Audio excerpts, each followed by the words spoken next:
ఈ ఏడాది బంగారం నగల మీద కంటే కూడా బంగారం కొనుగోళ్లు 40% పెరిగినాయి.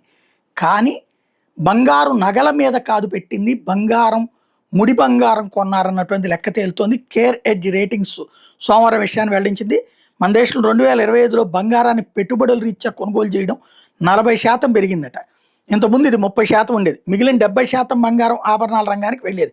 ఇప్పుడు పెట్టుబడుల రీత్యా మేలిం బంగారం కొనుగోలు ఆర్ డిజిటల్ పెట్టుబడులు పెడుతున్నారు. పసిడి ఈటీఎఫ్ల ద్వారానే 37.5 టన్నుల బంగారానికి సరిపడా మొత్తాలు వచ్చినాయి. గత 10 ఏళ్ల మొత్తం పెట్టుబడి కంటే ఇది ఎక్కువ నివేదిక చెప్తోంది.